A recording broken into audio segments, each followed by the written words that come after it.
নমস্কার বন্ধুরা, আজকে আপনাদের সঙ্গে একটা স্পেশাল মাটন কারির রেসিপি শেয়ার করতে চলে এসেছি। বাটা মশলা দিয়ে কত সহজে এই দারুণ স্বাদের রেসিপিটা বানিয়ে নেওয়া যায় সেটাই আজকে আপনাদের দেখাবো। ভিডিওটা দেখতে থাকুন। সরাসরি রান্নাতে চলে যাচ্ছি। প্রথমেই কড়াইতে 100 গ্রাম সর্ষে তেল গরম হতে দিয়েছি। এই তেলেই গোটা গরম মশলা, এলাচ, দারচিনি, লবঙ্গ দিয়ে দিচ্ছি। তার মধ্যেই কুচনো পেঁয়াজ দিয়ে দিচ্ছি।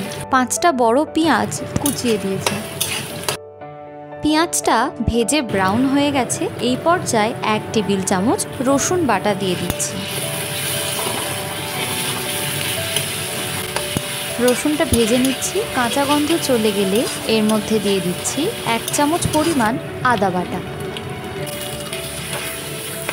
এবার দিয়ে দিচ্ছি 1 চামচ পরিমাণ কাঁচা লঙ্কা বাটা। সবকিছু ভালো করে মিশিয়ে নিচ্ছি। এবার দিয়ে দিচ্ছি 1 কেজি পরিমাণের কচি পাঁঠার মাংসটা আগে থেকে ভালো করে ধুয়ে রেখেছিলাম। এবার 1 চামচ কাশ্মীরি লঙ্কার গুঁড়ো আর 1 চামচ হলুদ গুঁড়ো দিয়ে দিচ্ছি। 1 টেবিল চামচ জিরে আর ধনে বাটা। 1 টেবিল চামচ পরিমাণ কাঁচা পেঁপে কুড়ে দিয়েছি।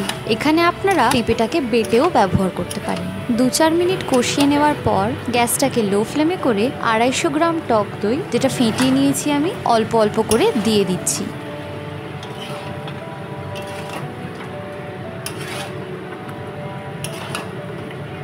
টক দইটা ভালো করে মিশিয়ে নিয়েছি। তারপর পরিমাণ মতো লবণ ব্যবহার করেছি। আপনাদের স্বাদ অনুযায়ী লবণটা ইউজ করবেন।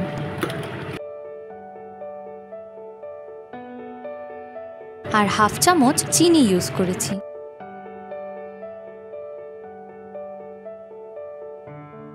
একটা জায়ফল নিয়েছি। এই জায়ফলের 3 ভাগের 1 ভাগ আমি গ্রেটারে ঘষে নিচ্ছি।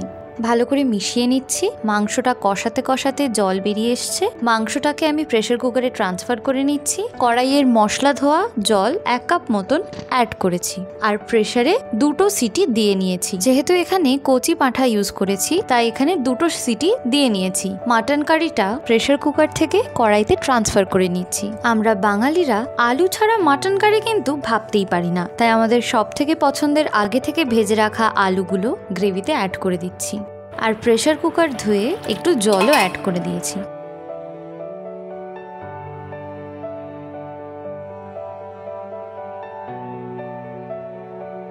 মিনিট 15 কুক করার পর আমি 1 চামচ গোটা গরম মশলা বাটা অ্যাড করেছি। গরম মশলা দিয়ে ঢাকনা চাপা দিয়ে গ্যাসটা অফ করে দিচ্ছি। Special mutton curry ready. আপনাদেরকে সার্ভ করে দেখাচ্ছি। আজকের এই রেসিপিটা ভালো লেগে থাকলে অবশ্যই লাইক করে দেবেন, কমেন্ট করে জানাবেন। আর চ্যানেলে নতুন হয়ে থাকলে অবশ্যই সাবস্ক্রাইব করে দেবেন আরও নতুন নতুন ভিডিও দেখতে পাওয়ার জন্য। ধন্যবাদ।